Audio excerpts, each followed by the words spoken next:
जो लोग गीता पढ़ते हैं और जो लोग गीता समझ चुके हैं, अब क्या करें? अब उद्धव कृष्ण संवाद सुनो। जो वहां नहीं कहा ठाकुर जी ने, वो यहां कहा है। और मैं कई जगह आपको उद्धव के प्रश्न और ठाकुर जी के उत्तरों में बताऊंगा कि अर्जुन भी यही प्रश्न करता है, पर वहां ठाकुर जी क्या उत्तर देते हैं और यहां ठाकुर जी क्या उत्तर दे रहे हैं। इसलिए इस विषय को इतना ध्यान से सुनिएगा। मेरा तो अभी सोच सोच के अभी मुझे भूमिका बनानी पड़ेगी, नहीं तो मेरा तो मन है कि प्रथम प्रश्न पर जाऊं और सीधा प्रारंभ करूं, पर मुझे पूरी भूमिका आपको सुनानी है। इसलिए इस विषय को आप बहुत ध्यान से सुनिएगा। अत्यंत मार्मिक और अत्यंत गूढ़ विषय है। और हम आपको एक बात स्पष्ट बोल दें, आप लोग तो यहां बैठे हो, पर मूल रूप से स्वयं बद्रीविशाल भगवान और श्री उद्धव जी महाराज कथा में आके इसको सुनेंगे, क्योंकि उन दोनों का ही ये रस स्वरूप है। बहुत सुंदर भाव है। तो हम लोग वो सब श्रवण करेंगे, उस विषय में हम आगे बढ़ेंगे। कुछ पॉइंट्स में लिख कर के लाया हूं, जिससे मुझे आज की भूमिका को प्रकट करना है। सबसे पहली बात,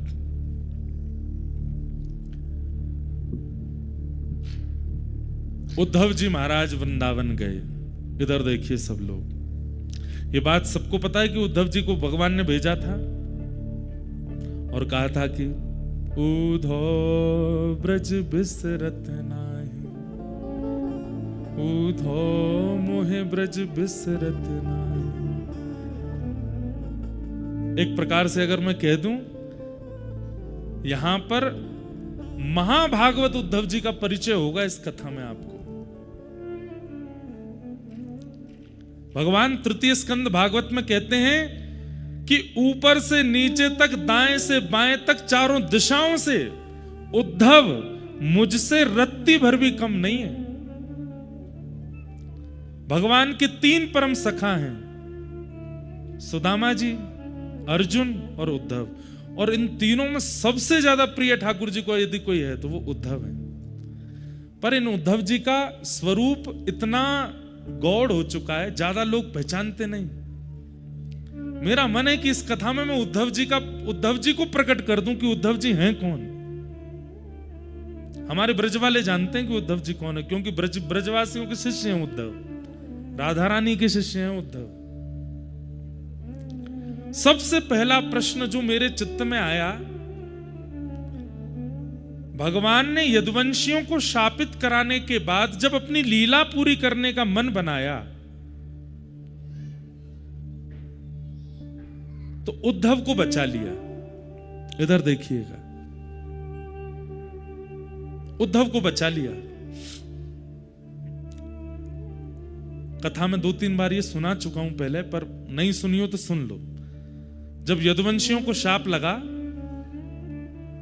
तो यदुवंशी सारे गए भगवान के पास और भगवान से जाकर के बोले कि हमारे कुल को शाप लगा है नाथ, अब हम क्या करें। तो भगवान ने समस्त यदुवंशियों को उपदेश देते हुए कहा, सोमनाथ जाओ। अच्छा, ये भी एक कड़ी है। हमारे पाठक परिवार ने 12 ज्योतिर्लिंग में कथा कराने का संकल्प लिया था और जिसकी पहली कथा सोमनाथ में हुई। उसके बाद गत वर्ष रामेश्वरम में हुई दिसंबर में। इस बार मन था कहां करें, केदारनाथ में तो व्यवस्थाएं इतनी व्यवस्थित हो नहीं पाती, तो केदारनाथ जी के भाव से बद्रीनाथ में हो रही है। कालांतर में कभी व्यवस्था बन जाएगी तो केदारनाथ भी करेंगे, पर हमारी अगले साल एक कथा है केदारनाथ में। एक वैष्णव है, वो सब व्यवस्था कर रहे हैं वहां पे। तो आज का जो प्रसंग है ये भी सोमनाथ से शुरू हुआ है। इसलिए सोमनाथ भगवान हमारी हर कथा में प्रथम कथा से ही वो विराजमान है, ये बात आप याद रखिएगा। उनकी उपस्थिति से ही कथाएं हो रही हैं सारी। तो भगवान ने कहा कि सोमनाथ जाइए और सोमनाथ में जाकर के यज्ञ कीजिए। और यज्ञ भी नहीं, भगवान ने वहां पर एक उपदेश देते हुए एक बहुत सुंदर बात कही कि लिखने वाली बात है ये। ठाकुर जी कहते हैं, जब कभी भी जीवन में बहुत संकट आ जाए तो व्यक्ति को क्या करना चाहिए। जब कभी भी जीवन में अति संकट आ जाए, उस परिस्थिति में व्यक्ति को क्या करना चाहिए? तो वहां श्लोक है, भगवान कहते हैं व्यक्ति को जितना हो सके दान करना चाहिए। सावधानी से सुनिएगा। हमारे शरीर में कोई रोग बना है और अगर उस व्यक्ति को या तो वमन नहीं होता या फिर किसी भी रूप में अंदर से मल निकले ना, तो व्यक्ति की मृत्यु की पूरी संभावना बन जाती है।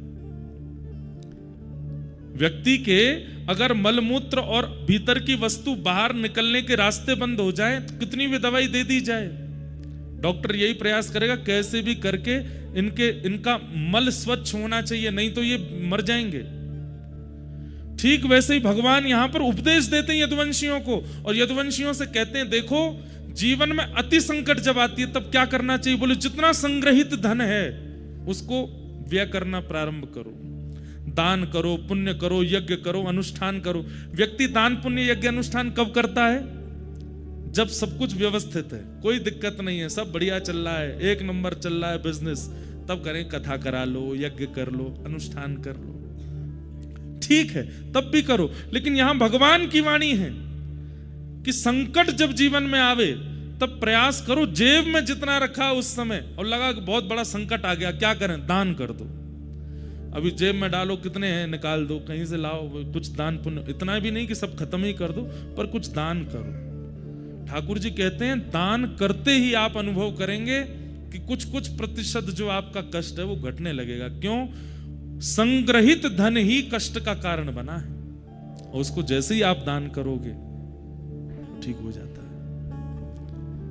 तो भगवान ने यदुवंशियों से कहा कि आप सब लोग सोमनाथ चलो, और सोमनाथ में जाकर के हम लोग यज्ञ करेंगे, दान करेंगे, और वहां सोमेश्वर महादेव से प्रार्थना करेंगे जिस प्रकार आपने चंद्रमा के शाप का हरण किया, यदुवंशियों के शाप का भी हरण करो। यदुवंशी सब खुश हो गए, वाह वाह वाह वाह वाह, चलो चलो चलो तैयारी करो। पर दूर बैठे उद्धव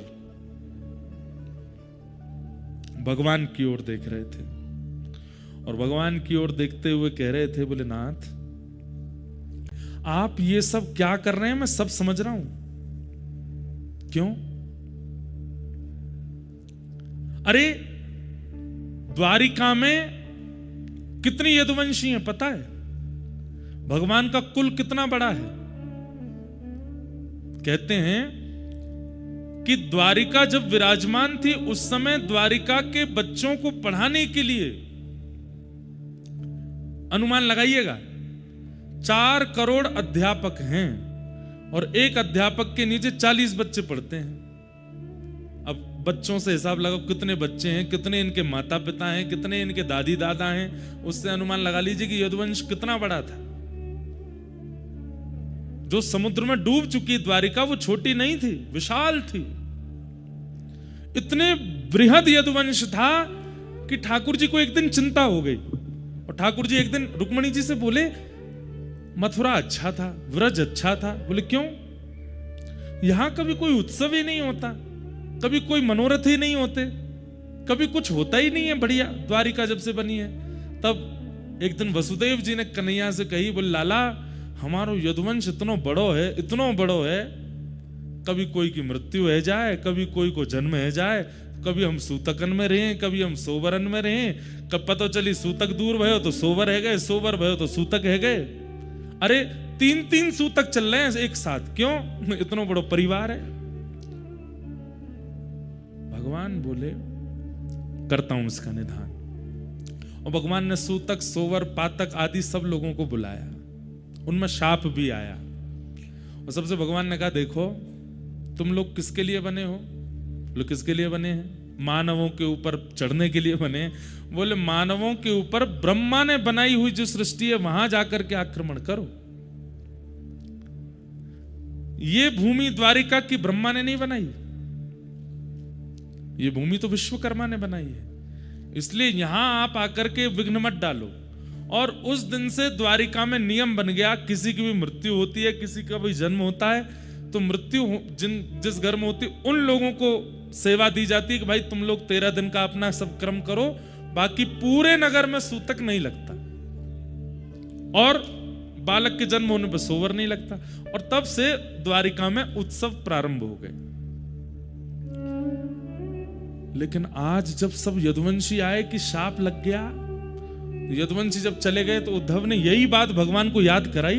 बोले आपने ही सबको बुला करके कहा था यहां पर कि ना सूतक लगेगा, ना पातक लगेगा, ना शाप लगेगा, ना आदि आदि। भगवान ने तुरंत उद्धव का मुंह बंद किया, चुप, बोलना नहीं है बात, कोई सुन ना ले।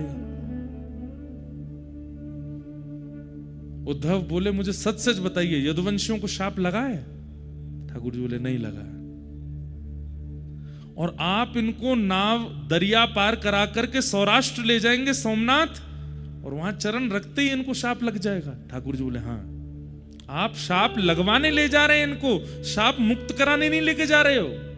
क्यों? भगवान बोले उद्धव, बल, सुनिएगा, इतनी सुंदर, मैं तो मतलब मुझे कभी कभी ये लग रहा है मैं श्रोता क्यों नहीं हूं, मैं वक्ता क्यों हूं, इतनी अच्छी वाणी है। ठाकुर जी क्या कह रहे हैं? उद्धव, बल अगर पराधीन है तो वो वही बल राक्षस बन जाता है। इसलिए बल सदैव किसी के अधीन होना चाहिए। यदुवंशियों में बल है, पर ये धीरे धीरे धीरे धीरे सब पराधीन होते जा रहे हैं, ये मेरे अधीन नहीं है। और एक दिन ऐसा आएगा कि यदुवंशी अपने बल की पराधीनता से पूरी पृथ्वी का भक्षण कर लेंगे, क्योंकि मैं ईश्वर हूं इस बात का अभिमान करते हैं। इस बात की धन्यता नहीं है इनके अंदर कि हम भगवान के वंशज हैं। कितनी अच्छी बात कह रहे हैं ठाकुर जी कि बल चाहे बुद्धि का हो, बल चाहे धन का हो, बल चाहे शरीर का हो, बल चाहे विवेक का हो, वो सदा पराधीन होना चाहिए, दूसरे के अधीन होना चाहिए। अगर आपका बल और उस बल के ऊपर कोई दंड देने वाला नहीं है तो आप अपने बल से राक्षस बन जाओगे। रावण राक्षस कैसे बन गया? बल को नियंत्रित करने वाला ऊपर कोई है नहीं। हिरण्यकश्यप राक्षस कैसे बन गया? कंस राक्षस कैसे बन गया? क्योंकि उस बल को अंकुश लगाने वाला कोई नहीं है ऊपर। और मानव भी, हम आप सब भी राक्षस क्यों बन जाते हैं? जब हम अपने बल का, हमको कोई अंकुश नहीं होता, उस बल के ऊपर कोई पराधीनता नहीं होती।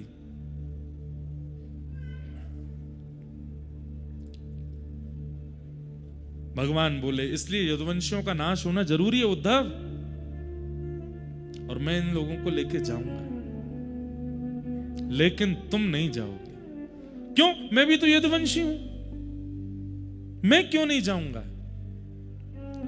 तो भगवान बोले उद्धव, कोई तो एक रहना चाहिए ना जो मेरी भक्ति का, मेरे भाव का, मेरे ज्ञान का, मेरे धर्म का आगे तक प्रचार कर सके। और फिर इसी विषय को ठाकुर जी यहां उद्धव के चित्त में विरक्ति आवे, भक्ति आवे, त्याग आवे। और वो कैसे आएगा? उद्धव यहां प्रश्न करता जा रहा है और ठाकुर जी उसको उत्तर देते जा रहे हैं। वही उद्धव कृष्ण संवाद है। अब हम चलते हैं, ये मध्य का भाग छोड़ दिया मैंने, जो उद्धव कृष्ण संवाद है। भूमिका प्रारंभ की बता दी कि उद्धव कृष्ण संवाद प्रारंभ कहां से होता है, कि उद्धव चरणों में बैठा है और चरणों में बैठ करके कह रहा है कि आप मुझे छोड़ करके क्यों जा रहे हैं? मुझे भी शाप क्यों नहीं लगवा रहे हैं? मेरा पूरा परिवार है, मैं भी यदुवंशी हूं, आप मेरे भाई हैं, ये सब मेरे चाचा ताऊ सब मेरे हैं, मुझे भी अपने साथ ले जाइए, मुझे अकेला क्यों छोड़ के जा रहे हैं? इसी ज्ञान का उपदेश देने के लिए ठाकुर जी अब यहां उद्धव को उद्धव गीता सुनाएंगे और उद्धव धीरे धीरे प्रश्न करेंगे और ठाकुर जी उनको बताएंगे। अब चलते हैं इसके अंत में। अंत में क्या होगा? जैसे उद्धव का ज्ञान पक्ष पूर्ण हो जाएगा, भगवान उद्धव को आज्ञा करते हैं, क्या उद्धव, अब मेरे जाति द्वारिका डूब जाएगी, तुम कहां जाओगे? उद्धव जी के मन में आया कि मुझे एक ही जगह भेज सकते हैं, ये कहां? वृंदावन। क्योंकि मैं शाम तक की कह के गया था इनसे कि मैं शाम को आ जाऊंगा, और 6 महीने तक उद्धव नहीं आए थे लौट करके, और उद्धव जी ने वहां पर झोली फैला करके मांगा भी था, आशा महो चरण रेणुज श्याम हम श्याम वृंदावने किमपि गुलमलतोषधीनाम।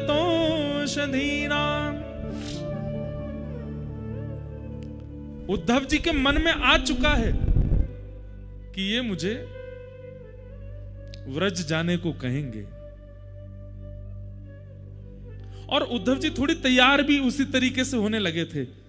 भगवान बोले, उद्धव बोले कि ठाकुर जी द्वारिका डूब जाएगी आपकी जाति। बोले जी तो मुझे कहां जाना है? भगवान बोले बता रहा हूं। बोले मुझे पता है कहां जाना है। बोले कहां जाओगे? बोले व्रज।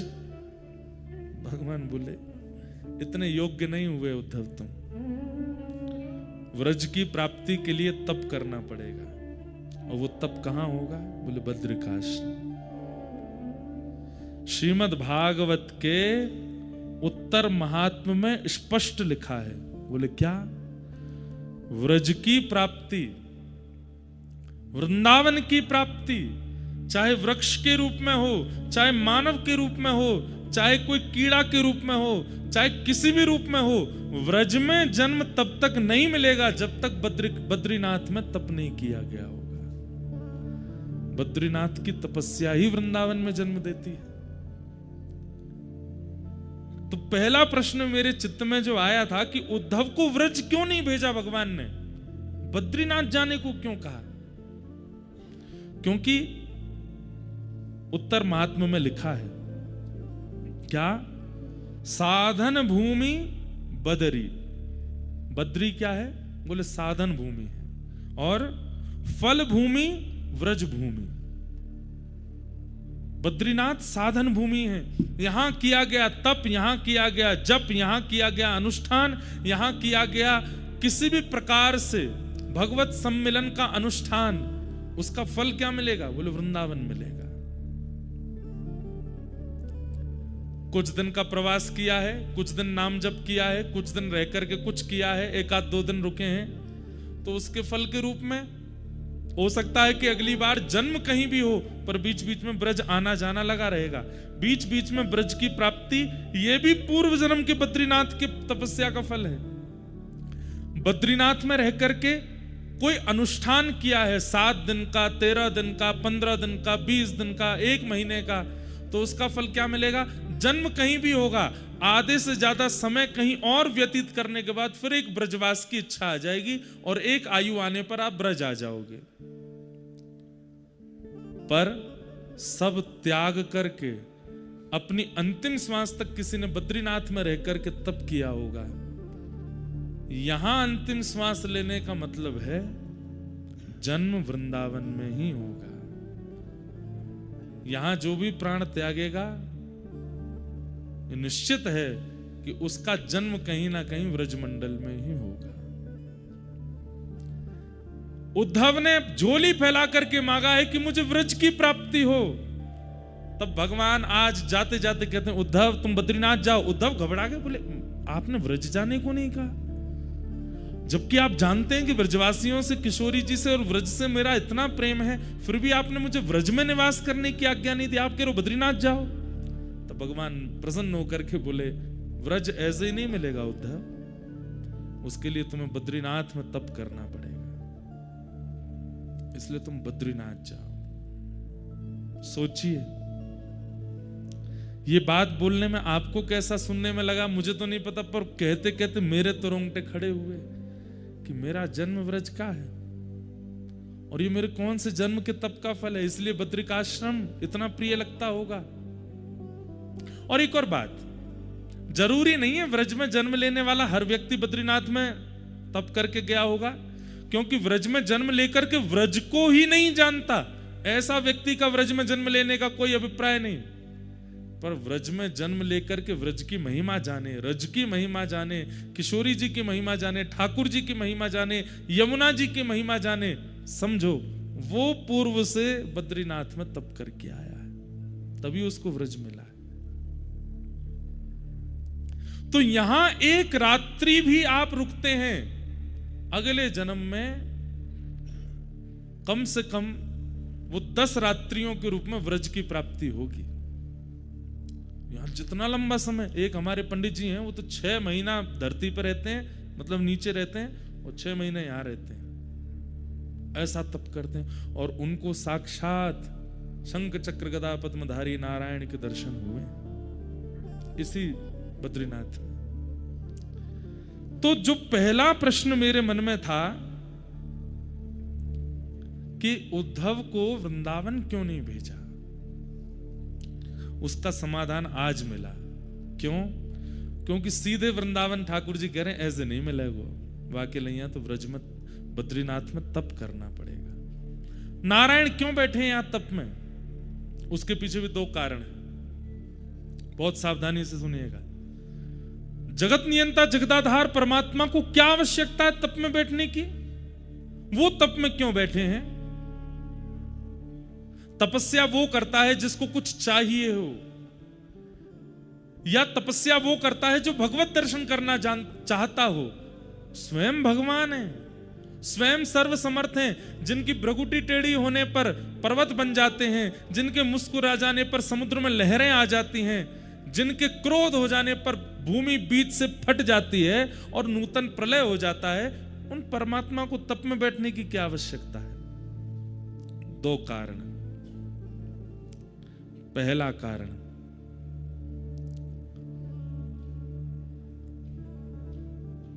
कर्म की पत्नी का नाम है तपस्या। क्या? कर्म की पत्नी का नाम क्या है? तपस्या। और कर्म और तपस्या के घर जन्म लेता है फल। कौन जन्म लेता है? फल। आपके और मेरे जीवन में ये तीनों नहीं हैं, केवल 2 हैं। कौन? कर्म और फल। तपस्या कहां है? और बिना तपस्या के फल का जन्म होगा नहीं। चाहे आप सतयुग में देख लीजिए, चाहे आप त्रेता में देख लीजिए, चाहे आप द्वापर में देख लीजिए, चाहे वो सामान्य मानव हो, ऋषि हो, राक्षस हो, सबको तप करना पड़ता है। हम क्यों नहीं करते? क्योंकि हम सबके नाम से तपस्या बद्रीनाथ भगवान कर रहे हैं। हमें केवल कर्म कर, कर्मण्येवाधिकारस्ते मा फलेषु कदाचन, भगवान गीता में कहते हैं तुम केवल कर्म करो, फल देने की क्षमता मेरी है, फल मैं दूंगा। क्यों? क्योंकि कर्म की पत्नी तपस्या भगवान के पास है। प्राचीन काल में, अन्य युगों में बिना तपस्या किए कर्म का फल नहीं मिलता था, लेकिन कलिकाल में व्यक्ति कर्म करता और उसको फल की प्राप्ति हो जाती है। कैसे? क्योंकि बद्री विशाल भगवान यहां तप कर रहे हैं प्रत्येक मानव के लिए, चाहे वो भारत का है, चाहे वो विदेश का है, पृथ्वी पर जन्मा है तो जन्म लेते ही उसके नाम का संकल्प लेकर के बद्री विशाल भगवान बैठते हैं। तू बस कर्म किए जा, फल की चिंता मत कर, फल मैं दूंगा। क्यों? तपस्या से फल का जन्म होता है और वो तुम्हें भेजता रहूंगा। इसलिए मैं प्रार्थना करके कहता हूं, हर जीवात्मा को प्रयास करे कि वो हर साल बद्रीनाथ जरूर आवे और बद्री विशाल भगवान से प्रार्थना करके कहे, नाथ कर्म मैं करता हूं, तपस्या आप करते हैं, फल मुझे मिलता है। आज तक मुझे जो भी मिला और भविष्य में जो भी मिलेगा सब आपकी कृपा है, सब देने के लिए मुझे धन्यवाद। तो धन्यवाद ज्ञापन करने के लिए एक बार जरूर बद्रीनाथ आना चाहिए। तो पहला कारण, भगवान बद्री विशाल यहां तप क्यों कर रहे हैं? ताकि हमें फल मिल सके। इसलिए जब बद्री विशाल भगवान का दर्शन करो तो 2 विधियां हैं। पहली विधि, अपना गोत्र बोल करके प्रणाम कीजिए। आपका नाम गोत्र क्या है? इंद्रेश उपाध्याय भारद्वाज गोत्र उत्पन्नो हम कह करके प्रणाम करो। और यदि आपकी दीक्षा किसी परंपरा में हो चुकी है तो अपने अष्टाचार्यों का, अष्टाचार्य नहीं तो 4 आचार्यों का, 4 नहीं तो कम से कम अपने पूर्व के 2 आचार्यों का। और यदि आचार्यों के नाम ही याद नहीं है तो लक्ष्मीनाथ समारंभाम नाथयामुन मध्यमाम अस्मदाचार्य पर्यंताम वंदे गुरु परंपराम, अपने गुरु का नाम लेकर के प्रणाम करो। तो क्या होता है? ठाकुर जी तप में बैठे हैं, जैसे ही आप जाकर के कहते हैं कि इंद्रेश उपाध्याय भारद्वाज गोत्र उत्पन्न करता हूं, आपको प्रणाम करता हूं, श्री कृष्णचंद्र गुरुदेव की ओर से आपको प्रणाम करता हूँ। श्री गरुड़ ध्वजाचार्य गुरुदेव की ओर से आपको प्रणाम करता हूँ। श्री रामानुजाचार्य गुरुदेव की ओर से आपको प्रणाम करता हूँ। श्री नाथ मुनि स्वामी जी की ओर से आपको प्रणाम करता हूँ। यामुनाचार्य जी की ओर से आपको प्रणाम करता हूँ। सटकोप स्वामी जी की ओर से आपको प्रणाम करता हूँ। तो तप में बैठे हुए भगवान जैसे ही आचार्यों का नाम और आपका नाम गोत्र जैसे ही सुनते हैं, एक क्षण के लिए बद्री विशाल भगवान के नेत्र खुल जाते हैं। क्यों? क्योंकि आपका गोत्र वो जानते हैं। क्यों? आपके लिए तप कर रहे हैं। जैसे ही आप अपना नाम गोत्र बोलते हैं, वे तुरंत नेत्र खोलते हैं, फिर बंद कर, मतलब एक क्षण के लिए कृपा दृष्टि कर देते हैं। तो बद्री विशाल भगवान तप में क्यों बैठे हैं? ताकि हमको हमारे कर्म का फल मिल सके। दूसरा, व्रज में ठाकुर जी का प्रादुर्भाव होता है और उस व्रज की पुनः प्राप्ति ठाकुर जी भी करना चाहते हैं। वैसे तो निरंतर ठाकुर जी वृंदावन में ही रहते हैं, कभी जाते नहीं, लेकिन पुनः जब द्वापर युग आएगा, फिर से चतुर्युगी जब चलेगी, एक मनवंतर पूरा होगा, उसके बाद फिर से नंद यशोदा आएंगे और फिर से ठाकुर जी व्रज में आ सकें, उसके लिए बद्रीनाथ में तप कर रहे हैं कि मुझे वृंदावन प्राप्त हो, मुझे ब्रजवासी प्राप्त हो, श्री जी प्राप्त हो, यमुना जी का तट प्राप्त हो। सोचिए, यहां पर ठाकुर जी भी तप इसलिए करते हैं कि उनको वृंदावन मिले। इसलिए श्री बद्री विशाल भगवान यहां तप में बैठे हैं। हरि हम कब होंगे ब्रजवास, हरि हम कब होंगे ब्रजवास। गाइए, हरि हम कब होंगे ब्रजवास, हरि हम कब होंगे, हरि हम कब होंगे ब्रजवासी, हरि हम कब होंगे। ठाकुर नंद किशोर हमारे,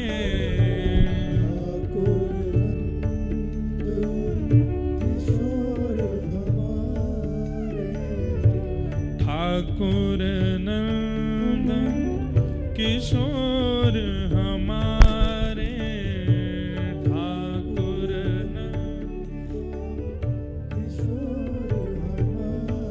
और ठकुरानी राधा से, ओ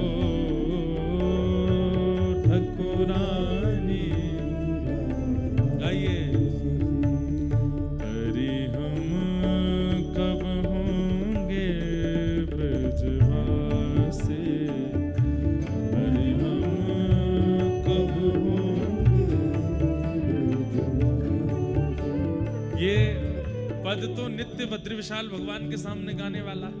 नर नारायण पर्वत को सुनाते हुए इस पद का गायन करता है, क्योंकि यही भूमि, पिछली बार मेरी कथा हुई थी तो यहाँ के उस काल के धर्माधिकारी जी आए थे और उन्होंने इतनी सुंदर बात कही कि बीज लगता है बद्रीनाथ में, वृक्ष प्रकट होता है बद्रीनाथ में, लेकिन शाखाएं लंबी लंबी जाती हैं।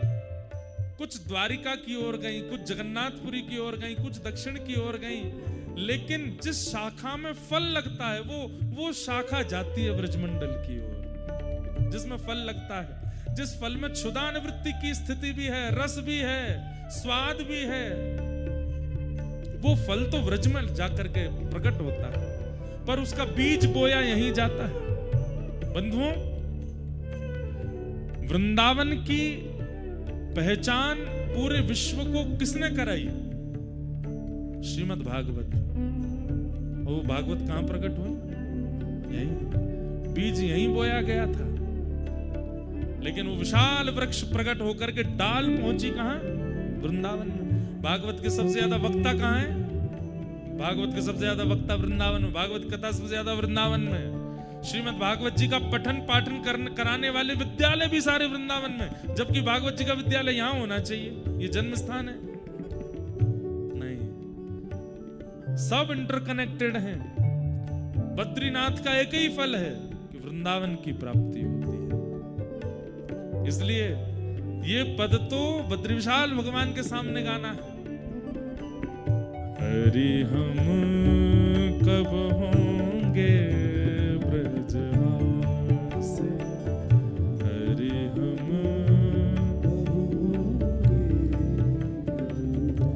कब मिले हैं वह सखी सहेली, कब मिले हैं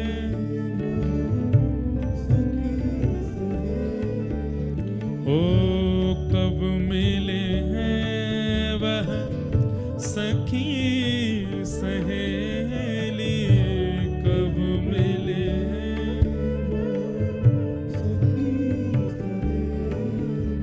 ओ हरिवंशी हरिदास, हरि हम कब होंगे ब्रजवासी, हरि हम कब होंगे, हाँ हरि हम।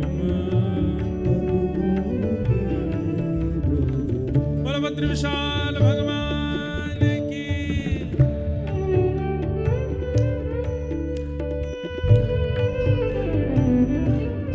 ताली बजाओ, गर्मी लगेगी थोड़ी।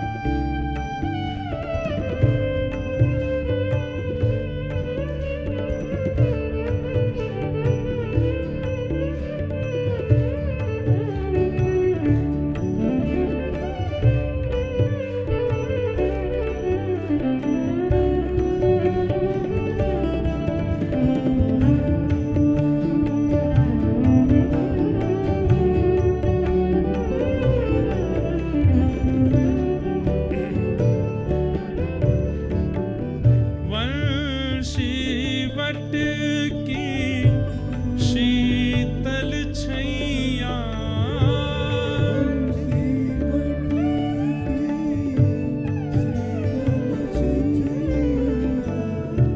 वंशी वट की शीतल छैया,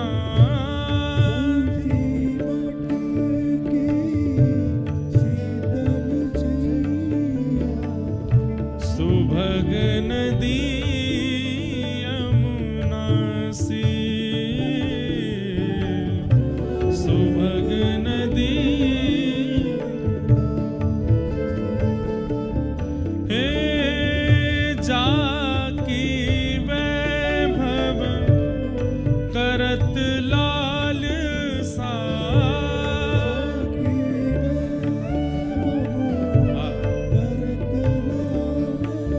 वृंदावन क्या है?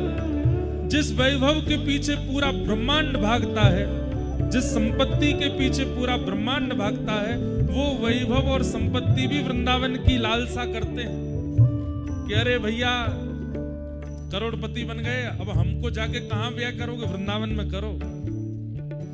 इतनी संपत्ति इतना वैभव आ गया है, कहां इसको खर्च करो, वृंदावन में जाकर कर दो।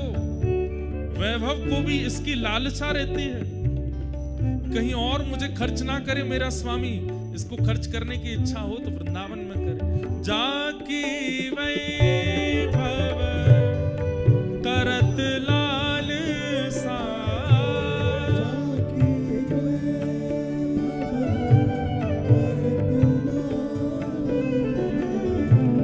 करमीत कमलासी, करमीत कमला से अब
जाकी वैभव करत लालसा, कर मीत कमलासी, हरि हम कब होंगे व्रजवासी। उस व्रज को प्रदान करने की क्षमता इस भूमि में है और केवल इसी भूमि में है। बाकी तो श्री जी की कृपा की अभिलाषा, श्री जी कृपा करें तो व्रज मिलेगो, व्रजवासी कृपा करें तो व्रज मिलेगो, लेकिन हम तो सब कर लेंगे जिससे भी मिले। और उसमें प्रथम यही है कि वृंदावन की प्राप्ति के लिए यहां तप करो। इन 6 दिनों में जितना हो सके तप की भावना से रहिएगा। यहां पे तप की भावना मतलब ज्यादा शारीरिक सुख समृद्धियों का विचार मत कीजिएगा, और वो तो है भी। यहां पर व्यक्ति कितनी भी सुख समृद्धि लिया फिर भी थोड़ा तो तप उससे हो ही जाएगा। कुछ नहीं तो नहाने तो जाएगा, तभी तप हो जाएगा। सोने के लिए व्यक्ति जैसे लेटता है कम से कम 20 मिनट तो उसको बिस्तर ही गर्म करने में लगते हैं, और इतने में ही जो पानी पिया था वो तैयार हो जाता है। 20 मिनट बाद होती है, अरे यार अब चलो, फिर गए, फिर लौट के आए, फिर 30 मिनट लगे और वॉशरूम होके लौट के आते, फिर तो जो कुकड़ी चलती है महाराज। तो क्योंकि ये तपस्या की भूमि है। तपस्या का मतलब क्या है? जहां शरीर की सारी सुख समृद्धियों का व्यक्ति, देखिए बंबई दिल्ली आदि में त्याग करना पड़ेगा, यहां अपने आप हो जाएगा। जो 4 रोटी नीचे खाते हैं उनकी 2 ही खवेगी यहां पे। यहां अपने आप ही 2 रोटी का ही मन होगा। जो पानी तो बहुत ही कम पीने को होता है। आज जिनकी करवा चौथ है माताएं, यहां तो सहज ही हो रहा होगा करवा चौथ। पानी की प्यास ही नहीं लगती। क्यों? अब जल इतना खर्चे ही नहीं होता है, पसीना ही नहीं आते, थकता ही नहीं व्यक्ति। लेकिन फिर भी दिक्कत तो हो ही रही होगी कई माताओं को, क्योंकि मौसम बहुत ठंडा है, सांस लेने में चलने फिरने में दिक्कत तो होती है। पर फिर भी ये तपस्या की भूमि है, यहां सुख का विचार नहीं करना है। एक बात हम कहें, करिएगा अगर मन हो तो सुबह ब्रह्म मुहूर्त में यहां उठ जाइए और कम से कम डबल टोपा पहनिएगा, 2-2 हाथ में ग्लव्स और नीचे 5-6 जोड़ी जुराब और 3-4 जैकेट और सब डाल करके नर नारायण पर्वतों का दर्शन कीजिएगा।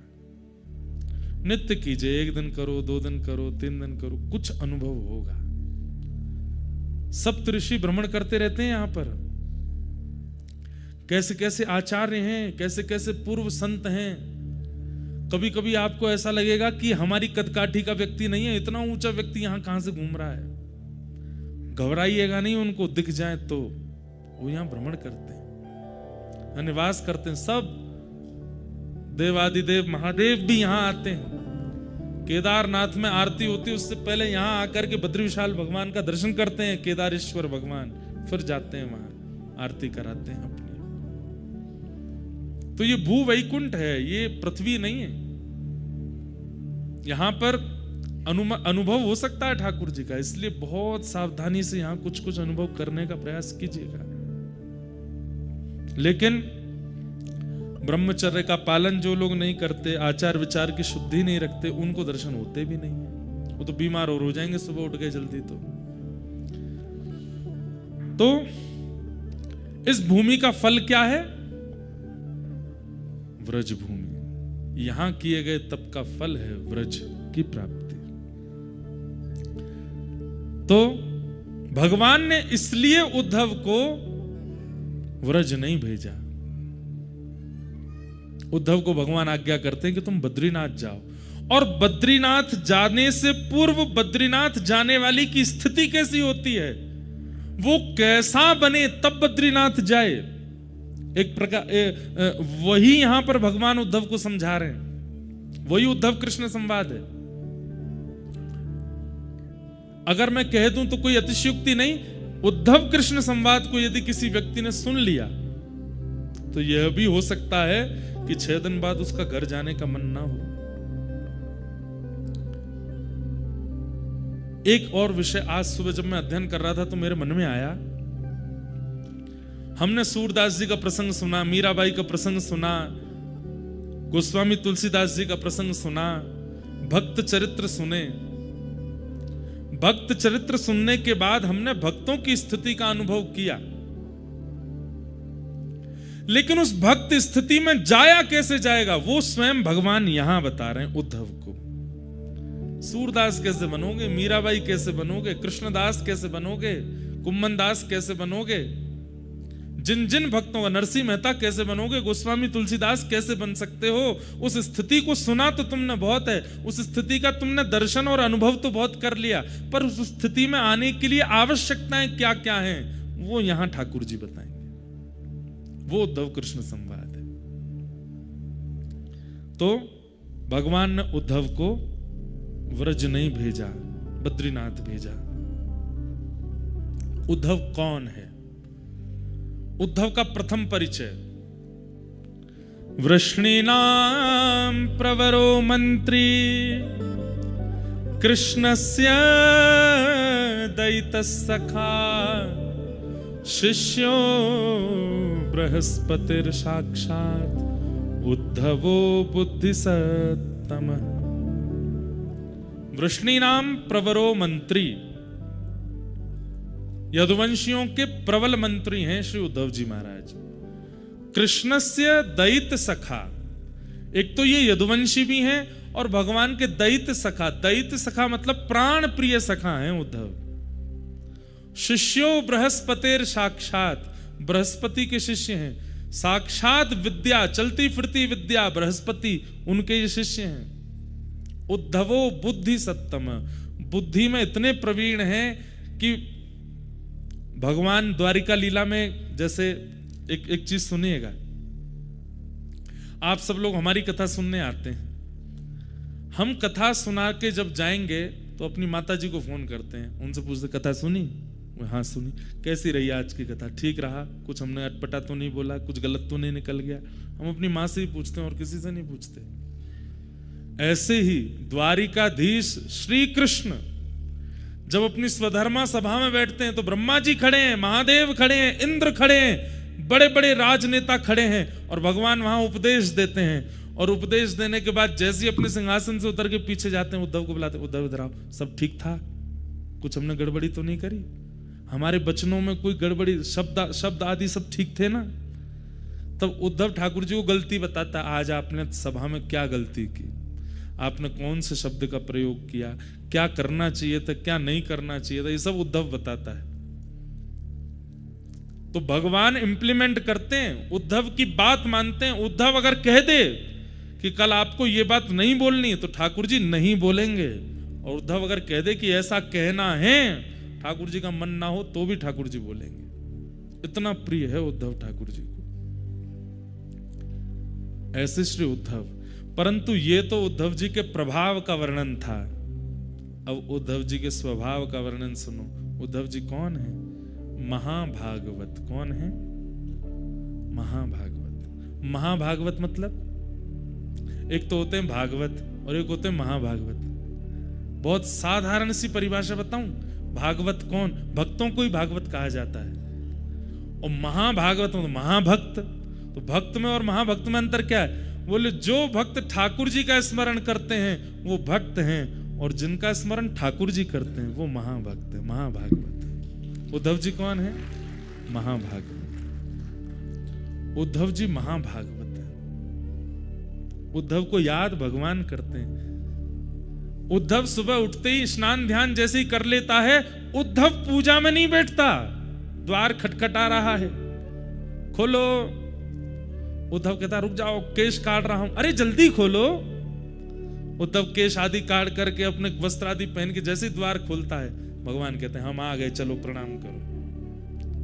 उद्धव प्रणाम करता है। आपने इतना श्रम क्यों किया? अरे हमको याद आ रही थी, जब से नहा धो के उठे तब से सोच रहे थे अब जाएं उद्धव के पास, अब जाएं उद्धव के पास। नहा लिया होगा, तैयार हो लिया होगा, अब तो बैठ गया होगा आसन पर, अब जब करेगा तो मैं आ गया।